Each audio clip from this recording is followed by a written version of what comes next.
ఇప్పుడు 'పుష్ప 2' సినిమాకి ఆల్మోస్ట్ ఇప్పటి వరకే 1000 క్రోర్స్ గ్రాస్ దాటిపోయిందని చెప్తున్నారు. అవును. అయితే కొంతమంది ఇది ఫేక్ న్యూస్ 1000 క్రోర్స్ దాటలేదు అంటున్నారు. అవును. సో మీ ఆన్సర్ ఏంటి? దాటలేదు.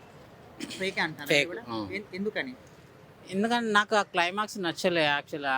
అది అందులో నార్మల్ విజువల్సే ఉన్నాయి. అంత ఎఫెక్షన్ ఏం లేదు గానీ అంతే. కాకపోతే వీళ్ళందరూ 1000 క్రోర్ దాటింది రికార్డ్ అని చెప్తున్నారు. అది.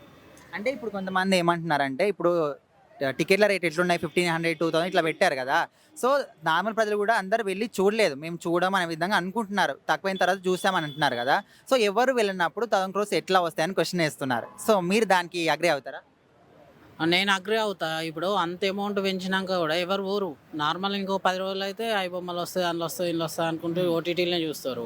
సో కలెక్షన్ ఎట్లా వచ్చిందని నమ్మకం. వాళ్ళు ఏదో చెప్పినంత మాత్రాన కలెక్షన్ వచ్చినట్టు కాదు కదా! అయితే ఇంకొంతమంది ఏమంటున్నారంటే మీరు వేరే వాళ్ళు అబద్ధం చెప్పొచ్చు కానీ గూగుల్ గాని, వికీపీడియా గాని అబద్ధం చెప్పదు కదా! సో అందులో చూసుకోండి హైయెస్ట్ గ్రాస్ ఏదంటే 'పుష్ప 2' చూపిస్తా అంటున్నారు. సో దానికేమంటారు? అది సెట్టింగ్ ఉంటది. దానికి గూగుల్‌లో అది చెప్పేదంటే గూగుల్‌లో వాళ్ళు ఏదైతే ఎంట్రీ ఉంటదో అది అయిపోతది చూపిస్తది. దానికి మనం గూగుల్‌లో చూపించింది కదా అని అట్లా ఉండదు కదా! అయితే మొత్తానికి ఇది ఫేక్ అయినా, నిజమైనా గూడా ఇప్పుడు ఆల్రెడీ ఒక న్యూస్ అయితే వచ్చింది. సో ఈ రికార్డ్‌ని ఇంకా ఏ హీరో గూడా బ్రేక్ చేయలేడు అంటున్నారు. సో 100% కొడతాడు. ఎవరో ఒకరు ప్రభాస్ రావచ్చు, జూనియర్ ఎన్టీఆర్ రావచ్చు. పాన్ ఇండియా మూవీ ఏదైనా కొడుతది.